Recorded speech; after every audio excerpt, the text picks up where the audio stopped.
equity and inclusion. Everyone wants to be included. Everyone wants diversity. Everyone wants equity. Equity is not equality. Equity means breaking children down so that you are not allowing the students who are able to excel, and you're breaking them down so that everyone is at the bottom.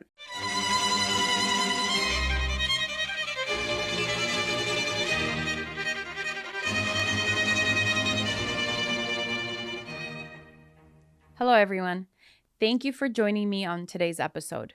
Today's guest was Jill Simonian. She's the Director of Outreach for PragerU, and you know how I'm in love with PragerU. You guys, we talked about such beautiful conversations about being a conservative parent. What is going on in today's world? Why has God been removed from schools? Are the churches failing? And so many other more questions that we all have been thinking about or talking about in our homes. She was very open, and something towards the end happened in which it's something new that I found out about her. And it was so powerful and meaningful, and I appreciate her for being so vulnerable. Watch the episode to see what she actually said and how emotional we both got during the episode, because it was pretty powerful. Thank you for joining me, and I hope you guys enjoyed this episode with Jill Simonian. Hi, Jill. Hi. Are we ready for an awesome conversation? Yes. I'm so excited that you're here. Thank you. First of all, thank you for accepting my invitation. I'm You're honored. so cute. I do. I'm honored that you're here. We just recently started following each other, so I'm really excited. I love the work that you do for PragerU. Oh, thank you. It's so meaningful, and I think that's one of the things that a lot of moms love about you is that authentic, that conservative style that you have. It's so meaningful. Were you always like that? On the inside, can I call you conservative? well, I guess don't you know. can. I'll tell you what. I was always very practically and reasonably minded. Mm-hmm. I grew up in Fresno, California. I am Armenian. A lot of people say, "Oh, you're not Armenian." I am Armenian. I'm full Armenian.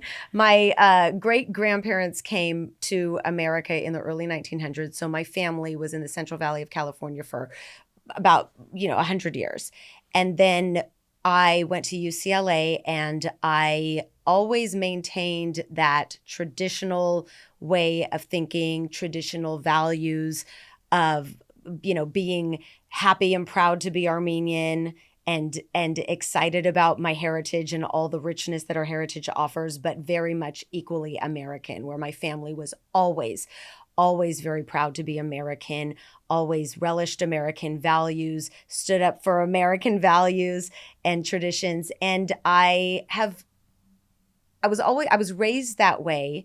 And going to UCLA, obviously you hear different ideas, and you start in your formative years, start thinking about the world in a different way and seeing the diversity of the world that you live in. Mm-hmm. And from time to time, you start maybe toggling with certain beliefs you have, but I always maintained a very strong foundational, traditional Christian perspective. Also, I do teach Sunday school now as a mom, but yeah. Do you? But yeah. That's But yeah, it was something that's always been with me, and I started working on television when I was 25 years old in Los Angeles and on national television, and it was really tough to speak out and share my values because television media and newspaper media and online media is very liberal and left-leaning, and it's become very hijacked by the left these days. And so it's difficult. I agree. I've always been this way, but I never vocalized it as much as I do now, because I think that America is in a very precarious place, and we're going to lose our country if we don't start talking about it and start standing up for our right and what we believe in too, and not being able to lead into that. Mm-hmm. I agree with you. Do you feel that we're failing kids? Society is failing kids. Not well. I want to include myself too, because we're all a society. But are we doing a horrible job? I think there are way too many out to lunch parents, and I think that a lot of parents are failing their own children. Yes. I think a lot of parents, and I'm just going to be very transparent and upfront, I think a lot of parents now are very selfish. Mm-hmm. I think a lot of parents are very fearful and cowardly when it comes to knowing how to raise children right and then not actually doing it. Yes. How many times have we seen on social media or in real life conversations parents talking about how tragic it is that students and young children are innately anxious and worried and indecisive and don't have good behavior and don't know how to regulate themselves, yet those same parents who are lamenting these terrible problems that can manifest into very serious mental illnesses, True. those same parents are the same ones that give their kid the phone at age 8 Yes. and don't Amen to regulate that. it. So there's a lot of out to lunch parents. And I used to be when I used to blog, I had a blog, thefabmom.com after I, stopped working on television. But I used to be very upfront and frank about this on the Fab Mom, saying parents who are out to lunch are failing children. And that was 10 years ago, 10 plus years ago. And it's even worse now. I agree. Do you feel like education has a lot to do with that? Because I feel like, once you read a book, then you start reading more books and educating yourself, you grow wiser and you understand a lot about what's right, what's wrong. Because, I follow Jordan Peterson a lot, and I love some of the things that he says, that a lot of people will be attracted to the woke culture, but it's a sign of unintelligence. It's not intelligent to adapt to that culture. And do you feel like that's truthful? Well, let me say this. I think that the problem goes very deep, deeper than any of us, even myself, could have imagined. It is a problem that the problem in education stems back to 20, 30, maybe even some would argue 40 years ago. Mm-hmm. And I'll say this. Growing up, I went to public schools my whole life. Yeah, absolutely. I went to a public university. We're I went a product to UCLA. of public. I was the biggest cheerleader for public education. My grandma was a public school teacher. My mom was a public school teacher. My sister is currently a public school teacher. And I was the biggest fan of public education. And I would judge and laugh at all of the people who would claim 10 years ago that public education is a broken system. Mm-hmm. And I would think, what are they talking about? What's wrong? But the problem is that public education has been hijacked by, and people who aren't in it and people who don't pay attention to what's going on. I myself now, I'm going to sound totally crazy, but if you really look into what has been going on in public schools for the past 30, 20, 30, 40 way before, years, absolutely, Marxism has infiltrated academics. Mm-hmm. And you have all of these people who have essentially been starting with the bureaucrats, the politicians, the teachers' unions, teacher trainings that they offer. And it's manifested through social emotional learning programs at schools. It's manifested through these diversity, equity, and inclusion programs that a lot of school districts are pushing through. Social emotional learning sounds like a beautiful thing. I want my kids to be emotionally sound, mentally stable, absolutely, innately happy, but social emotional learning in reality, and this is something that I've learned a lot working, especially at PragerU and with PragerU Kids, the social emotional learning programs are meant to break children down into victim versus oppressor categories. And that's what they want. And DEI does that. People think diversity, equity, and inclusion. Everyone wants to be included. Everyone wants diversity. Everyone wants equity. Equity is not equality. Equity means breaking children down so that you are not allowing the students who are able to excel. And you're breaking them down so that everyone is at the bottom. Yeah. And this is what's been happening in education. And through these programs, DEI and SEL, this philosophy of kindness has been hijacked to condition people, be kind, be kind, be kind, be kind, to the point that children and teachers and parents are now afraid to recognize and identify what is truthful and what is not. But there's also severe consequences when they do recognize that, don't you think? I mean, a lot of teachers, when they speak up about, even they might feel that that's right, but the consequence is you're fired. Because of this climate of care and diversity, equity, and inclusion, and be kind, the be kind philosophy. And I'm not saying don't be kind. Right. I teach my children but be to logical be kind. and you be kind. treat people with respect. But here's an Absolutely. example. Here's an example of how this overreaching, I'm going to call it radicalized be kind philosophy, Yes. has hijacked common sense. Say you have a classroom and there is, and I'm just going to be outright with it, there's a boy who says, I am now going to be a girl and I am a girl no matter what you say. That radicalized be kind philosophy then validates them. Right. And prohibits anyone from saying, listen, you're a human being. Everyone deserves dignity and respect.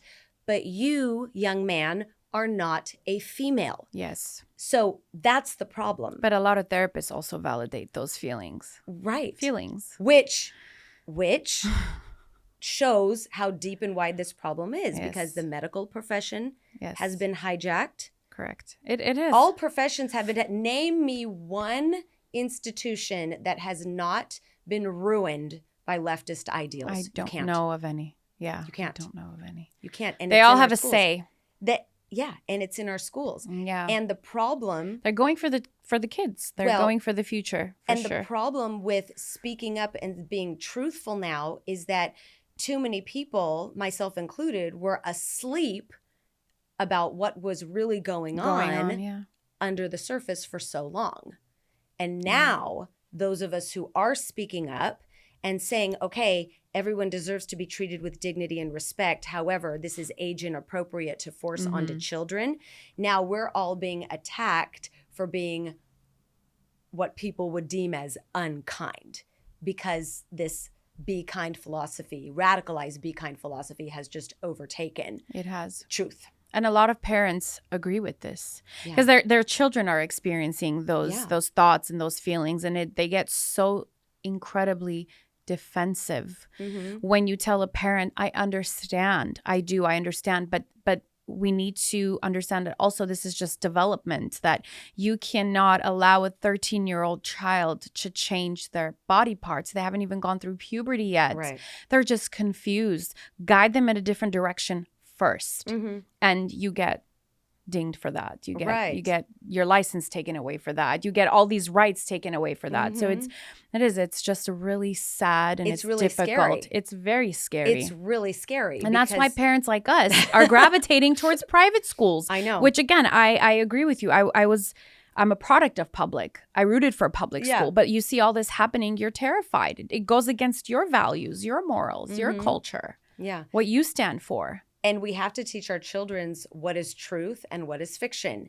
And there is a right and there is a wrong and there is a good and there is an evil. And if we don't teach our children this, we will not have a free society. Yes. We will not have informed citizens who are aware and understanding of the world that they live in and are capable of making the world a better place. And that's one of our foundational missions at PragerU Kids, is to give parents the tools to be able to teach their children the values of good and evil and truth and fiction and morality and the knowledge of how our system of government works, so that we can prevent America dying. I know that sounds dramatic, but it is. But that's the truth. That's where we're at. Sometimes you have to be a little dramatic for people to hear you. You do. I also feel that parents, yes, going back to what you said, is actually pretty powerful, that parents are failing their children. And it's really unfortunate to see. So it makes me really mad, actually. Yeah, you get really angry. Mad. It's really unfortunate, but I always wonder, like, how can we bring back those old values? Yes, it starts from my family, it starts from your family, but there's a lot of families that don't understand that. What is it that we can do as a society to have parents really understand those importance versus being so defensive and angry and accepting that victim mentality? Yeah. What is it that we can do as people to help them understand, to help them see, be more aware or conscious? Oh my goodness, what's going on up there? Guys, They're moving furniture on the ceiling. Yes, It's all good. Satan It's is all here. good. When we're having a conversation like this, it's always something. It's either my voice goes on lockdown or something crazy up there happens. Fine. It's so interesting. So what can we do to course correct? Well, we have all the resources at PragerU.com. You guys free. do, and I love that. Do. By the way, you guys, you have to. Thank you. Especially for the kids. Whew. We have free videos that educate, that in a very inspiring, motivating, and faithful way, I'll say, at PragerU.com. And it's for ages 4 through 104. So any age you have, we have kids stuff, we have stuff for adults, everything.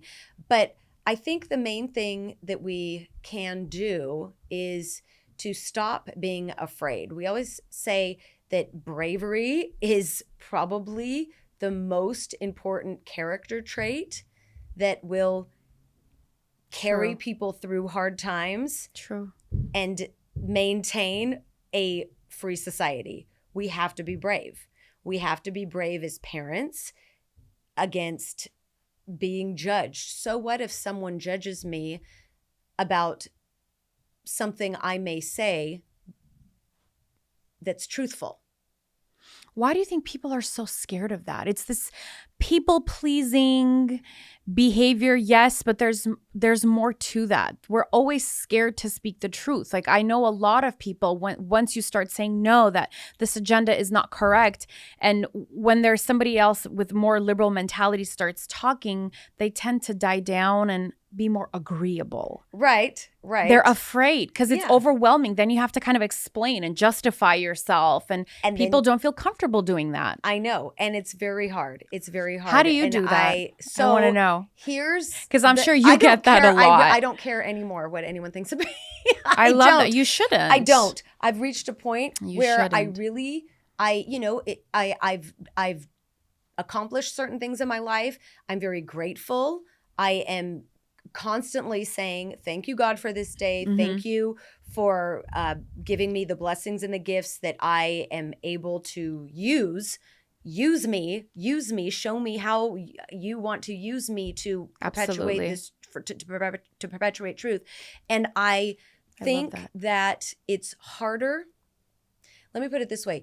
It's much harder to think about speaking out than it is actually speaking out. Once you do it the first time, you really feel liberated and you feel free and you think, why was I so scared? And people will attack you, but you'll survive it. True. But you know what scares me, Jill? The parents that say, I'm okay with this. We have enough people fighting for what's right. Well, and there's a lot of those. I know. And they're just quiet, observing. They have their own opinions behind camera, behind Instagram, they won't let their daughters, talk to anyone inappropriate, whatever. But at work, they'll promote that. It's okay. I work with all these people. I'm all for it. Those people scare me. Yeah. Well, there's a lot of influencers like that, and I see it. I'm like, like whatever you're promoting on camera, you'll never promote this in your home. I know how Armenian you are or how American you are. You will never do this. So why is it that we have this two sides? Like, I don't know. That's the split. That's what's going on, though. That's why there's this split. I don't know. We're not truthful to ourselves and our beliefs. Yeah, we're not. Yeah, there's a lot of people who just have not flexed that muscle for having courage. Yeah, and it takes a lot. And it takes a lot. Everyone's on a different journey. It takes courage to be courageous. But courage is contagious. We always say courage is contagious. And once you see someone else speaking up for something that you believe in, then that gives you a little bit of strength. And I don't know what the answer is. Yeah, we don't know, of course. We just have our thoughts and how we live. And do you feel like you're doing the right thing sometimes? Like, I feel like when you're in this and it's a fight. I feel like it's a fight between good and evil, and that's how I like to label it, because that's how I feel it is. But do you ever have doubts sometimes that the left and liberal mentality, they're humans too, and they're also fighting to be accepted and to feel loved. Do you ever have doubts like, oh my God, like I genuinely feel bad for that community. I feel bad for that person. Do you have those moments ever? I feel bad for people who have been brainwashed to believe lies. Yeah. Because that's what it at the I end of feel the day. That's what it is. I say that from the bottom of my heart. I feel terrible for people who have been brainwashed to believe lies and who wholeheartedly believe it. Especially children. Yeah. Especially children. And I'm going to say something also. I feel bad for people who have never had a solid, truthful faith as a big part of their life. And I think that's one of the major problems. You know, as Armenians, our entire our history is rooted in that we were the first Christian nation. Christianity. And that's something that identifies us, a very big part of our Armenian identity globally, that we were the first Christian nation. And you see so many Armenians completely abandoning that. And I've said this before to people of all ages. I've never understood how you raise children without faith and without a very distinct and grounded belief and study of God, Jesus, and the Holy Spirit. I don't understand how people raise children that way. Correct. And you can see in data and study and research time after time that the children and the adults who are the most unhappy, who are the most anxious, who tragically have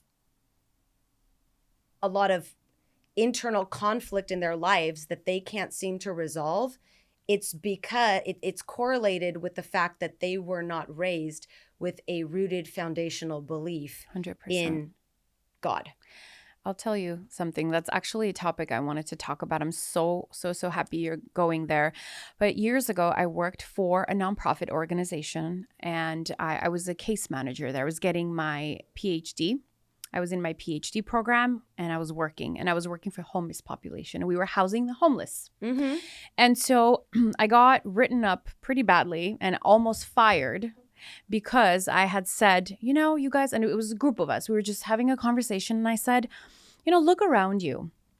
A lot of the homeless population in this facility are of Hispanic and African American. I don't see any Indians. I don't see any Asians. I don't see any Indo-Europeans. I don't see any Middle Easterns. And I was called a racist for saying that. By all means, it's not a racist comment at all. It was just something I was observing. And why I was saying that is because I was saying how important it is for Asian cultures that families stick together. There's consequences. There's God. Indians, same. Armenians, the same. And this is why we see less of what I was seeing. And I was misunderstood. Okay. And then yesterday I was watching on the Vice panel, it was an Asian man, and he was saying how statistically Asians are shown to be more successful. And why is that? It's because they believe, they have strict parents, their families are together, they believe in values and morals, and their culture overall is very disciplined. And it goes back to exactly what you're saying. Yes, praying matters, culture matters, values, principles, consequences, doing good in school, you know, having dinner together, those things matter. That's what makes a better person, a healthier child. And we have more and more atheists now. Yeah. Amongst the Armenian culture. And I used to not understand how detrimental it was to have God removed from the public school system. I really I pledge of allegiance. What happened? I'm talking about public school. So the public school system was founded on Judeo-Christian values. The first books in the very first public schools were the Bible. Yes. That's what the Bible was used to begin the education of children in America. And when saying a prayer at school, when the 10 commandments from the Old Testament used to be displayed in every single American classroom. And when all that was removed decades ago, there were people back then saying, this ain't good. This is going to, this is going to lead to society circling the drain. And a lot of people said, oh my goodness, stop being so dramatic. I myself, as a teenager, as a college student, even as a young adult, before I got married and had kids, I didn't think twice about God being removed from schools. I thought, sure, no problem. You go to church on Sunday, you worship God. That's your private life. That's your faith. Why does God need to be in schools? But look at what has happened to our schools. Our schools are, by definition, godless. In the way that children behave, in the way that children treat each other, in the way that teachers treat one another, in the way it's a hostile environment. It's a hostile environment. It is. And because God was removed from schools decades ago, I now recognize, that was perhaps the beginning. Of the demise decades ago of our public schools. Man, it's hard. And all of that filters to the rest of our community. I mean, to say a prayer is controversial in most communities. Think about that. That's so it's really bad. It's really bad. And it's like you have to put your own everything that you believe in aside, because not everybody believes in that, but you're required to believe in. Well, that's the catch. That's the irony of diversity. Correct. So schools and corporations will usher in diversity and inclusion. Everyone needs to be included. Well, what happens to the people who believe that through America's faults, America is still the most blessed and free country in the world? What happens to those of us who believe that? What happens to those of us who do believe that America was founded on Judeo-Christian values to pursue a more perfect union, to fight a literal civil war to end slavery? What happens to those of us who want to honor America? We're not included. No. At all.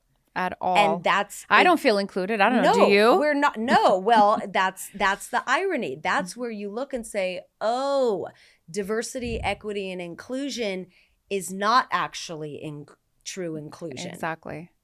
So you have to be able to discern truth versus lies. Yeah. Tell me a little bit about PragerU for kids. Tell me a little bit. I'd love to know. Do you guys have like a lot of parents? Like what? I mean, I would love to know. Okay, so everything is on our website, PragerUkids.com. And we started PragerU Kids about 3 years ago. I was brought on the job was dropped in my lap. I know. I want to know about that. God, literally. I say that to this day. You're doing God's work. That's why. It was one of the biggest blessings of my life. So I'll start back. So my last job on television ended in early 2018. I was doing twice weekly parenting segments on CBS and KCAL for Los Angeles News. So that job ended in early 2018, and I really didn't have a desire to work anymore. I just wanted to be home with my kids for a while. I was, up until that point, I was just hustling, and I never wanted to work full-time with children. From the time I had kids, I was always in a part-time freelance situation by design because I wanted to be able to be home with my kids and then also work as was available to me, which is a really blessed situation to be in, and I'm very grateful for that. So I had no intention of searching for another job. The 2020 lockdowns happened. Schools were, and I say lockdowns on purpose.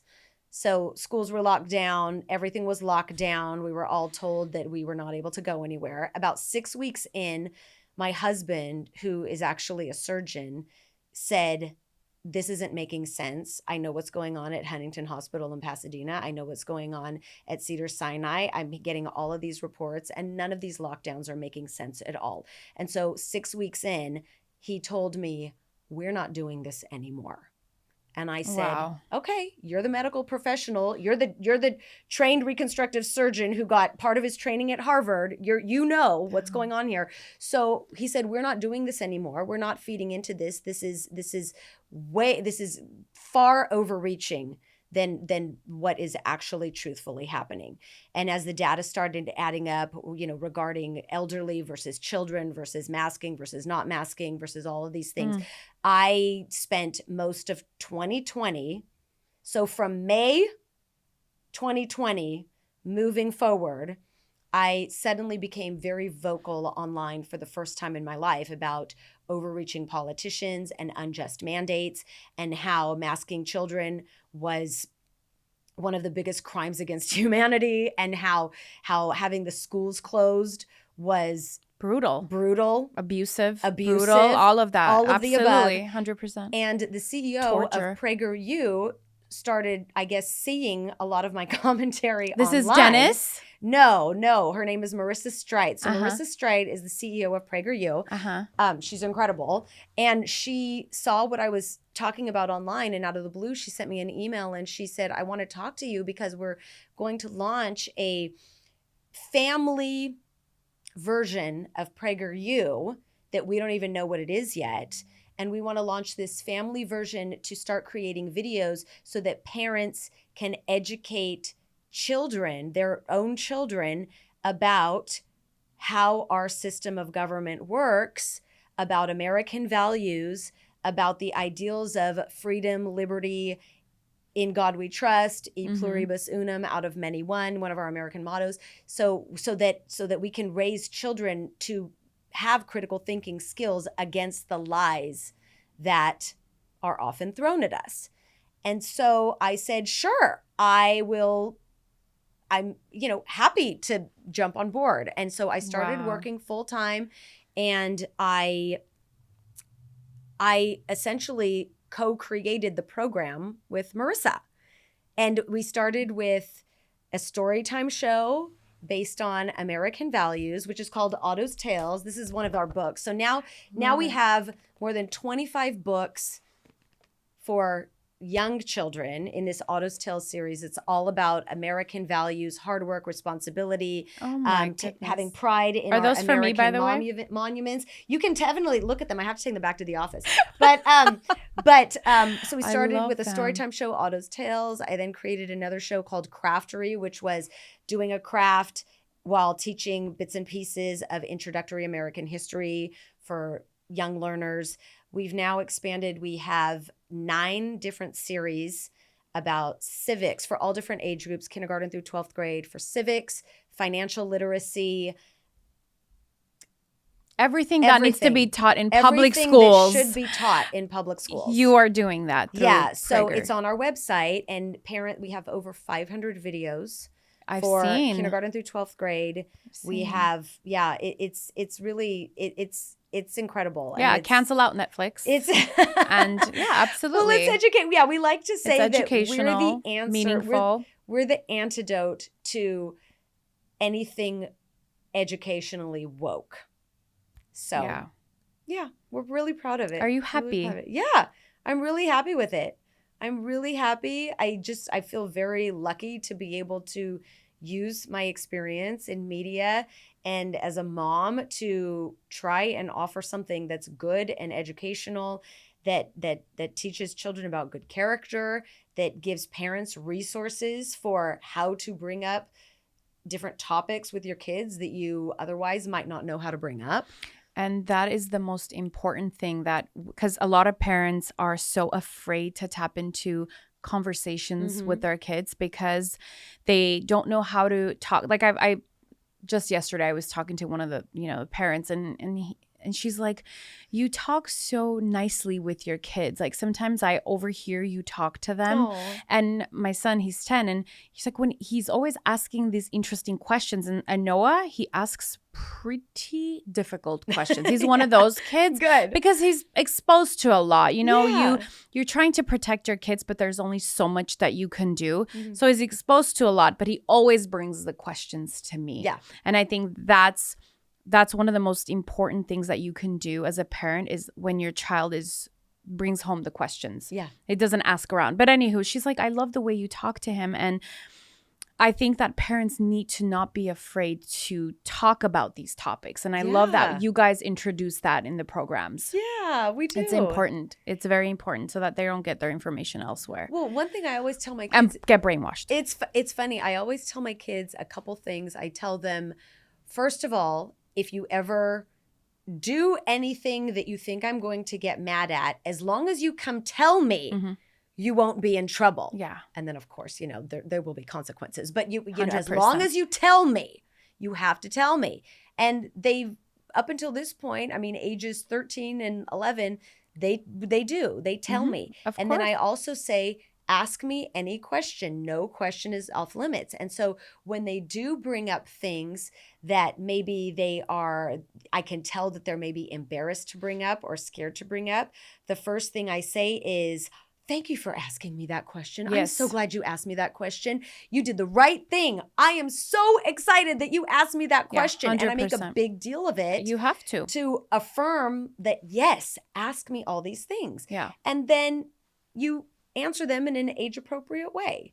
I And love how you you are have the to- parent, though. Yeah, You're not a friend. You are the No. parent in We the have relationship. fun. I am friendly.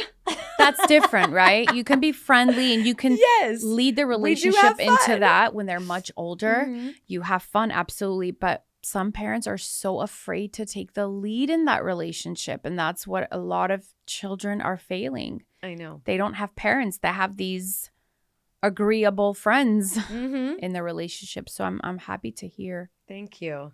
that you are a strong parent in the relationship. Well, it's not, and the thing is, it's not easy. I mean, everyone No. has days where you do something and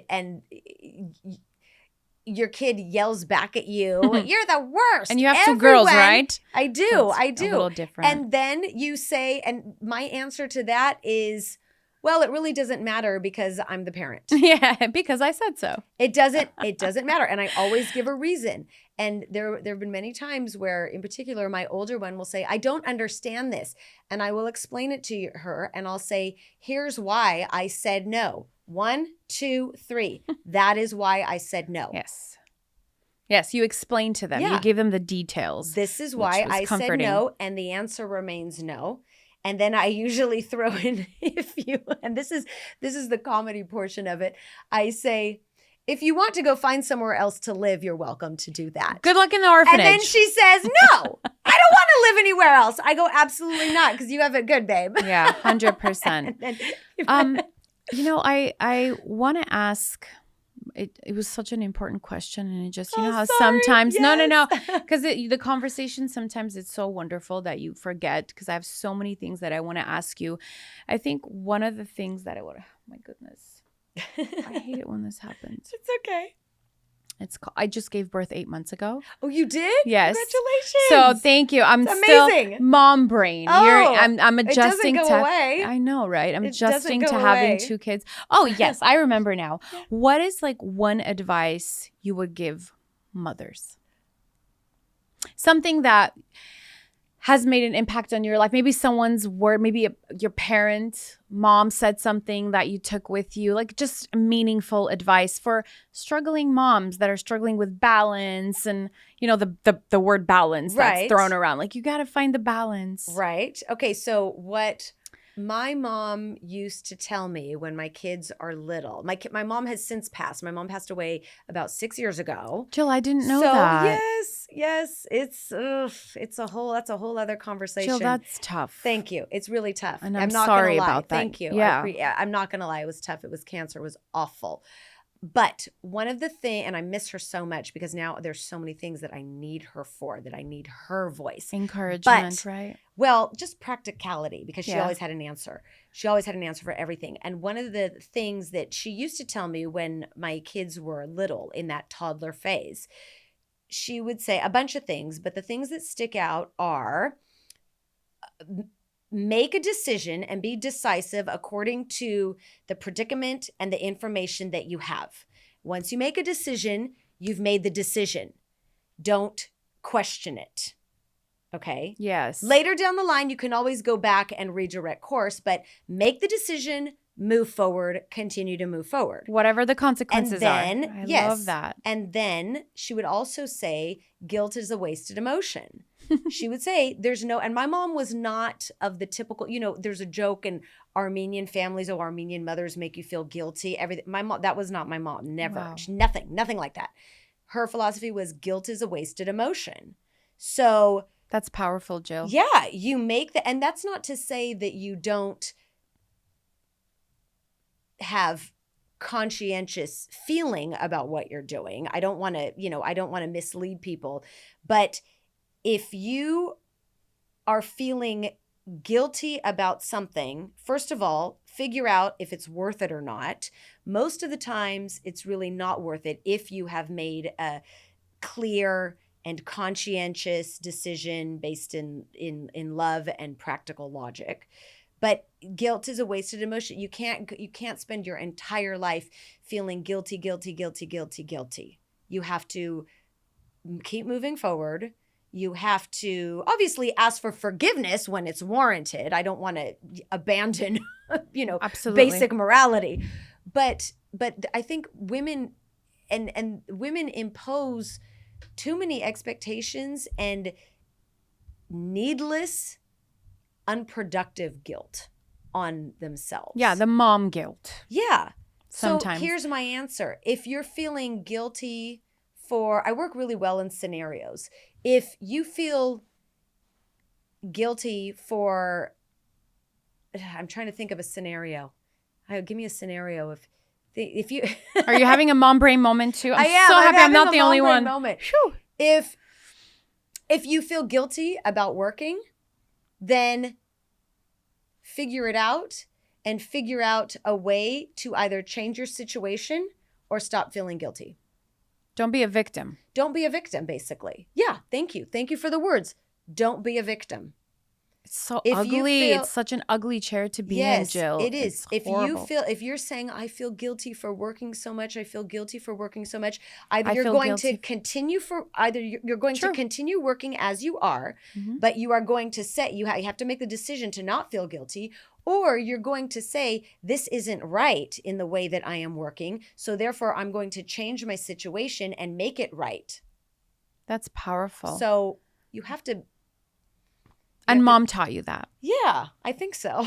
I don't know where else I would get it. Do you miss her? Yes, totally.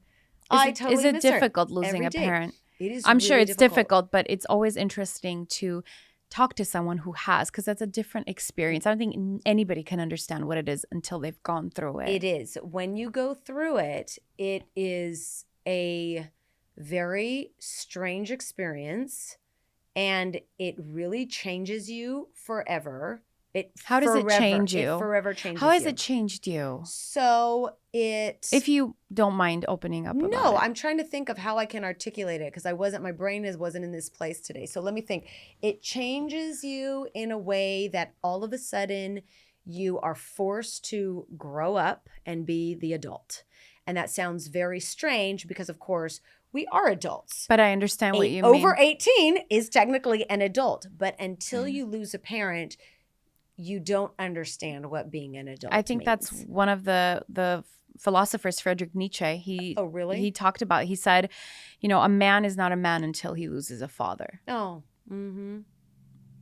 That's pretty powerful. Yeah, and it is forces you powerful. to grow up, right? It forces you to grow up. And it really did change. I don't think it changed my outlook on life. It did not challenge my faith. I never went through anything where I was angry at God or anything like that. I mean, a lot of people do that. A lot of people do go through that, and I can understand why. Grief does really weird things. It does really weird things to your mind, and it also does really weird things to your body. It does. And it does, it changed my, how can I say this? I guess it changed my strength in a way that it strengthened me even more. I had very strong convictions about certain things before she passed. But after she passed, as weakened as I was emotionally, I also became much stronger in the convictions I had, where you realize that time is, you don't get time back. Yeah. And how you spend time is our most precious resource. I knew that before, but with time being a precious resource after the death of a parent, you really start behaving in a way that reflects that in action, in real behavior. You feel that more. Yeah. Do you feel like you're still having a hard time without mom, or you've overcome that? Because, they say acceptance is that, I don't know if you fully accept a mother's passing. I don't know. Well, I still from time to time think that she's like around. Certain things happen where I really think that's powerful. That did not happen by coincidence. Yeah. A lot of things happen where I'm convinced it did not happen by coincidence. But I don't think that you ever get over it. You just learn to live in a new way, and you just learn to be the adult. That's it. It's interesting. Someone once told me, like, I remember the first few years that were really, really, really difficult. It's still difficult because every time I go to one of my kids' performances or we do something that I know she would have loved, like, it stings. I can't watch my daughters dance on stage without being part sad that my mom can't see them perform. I can't watch my kids get the award at school without being sad that my mom wasn't there, and that's just something that doesn't go away. But early on, I remember someone telling me that when you first start that whole grief journey, it starts feeling as though you are single-handedly pulling a freight train, the weight of a freight train, on your back. And then as time goes on, you then feel like you're maybe pulling the size of a small car. And then as time goes on, you feel like you're lugging a big suitcase. And then as time goes on, you feel like you're carrying the handbag. And then as time goes on, that's such a beautiful you feel explanation. as though it's a wallet in your pocket and you know it's there and you can access it and it's on your person, but it is not the original weight of the freight train. That's been the journey. Yeah. Wow. So I think I'm at the shoulder bag phase. 6 years later, I don't know. Yeah. Shoulder bag that sometimes has a bowling ball in it. I think that's where I'm at. Jill, do you think that when somebody goes through grief, it's manageable to overcome it by themselves, or help is needed, support is needed, talking about it is needed? Or it's something you can do on your own time? I don't know. I think that you have to talk about it, and I think that you have to find the right person to talk about it with so that it's productive. Wow. And for me, that person was my sister.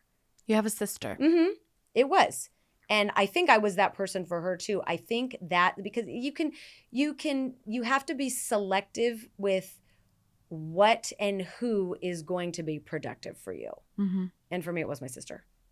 I'm so glad that you had that support. Not a lot of people have that. It's true. So it's really good. It's hard, yeah.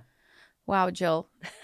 I didn't expect to talk about all this today. Well, sometimes I go in different directions. And I think it's also, you are very powerful. You are a very impactful person. Thank you. And I think that it's sometimes important for people to see the other side of humans, right? Like sometimes we're vulnerable, not all the time that we're strong. So I think this was so special and so meaningful that when people watch this, they're going to be like, oh my goodness, like she has her struggles too. Like she's like me, yes. right? Like we're no different. 100%. So I have a lot of friends that have lost their mothers and I think that they would appreciate this. Oh, yeah. Thank you so much for sharing. You're welcome.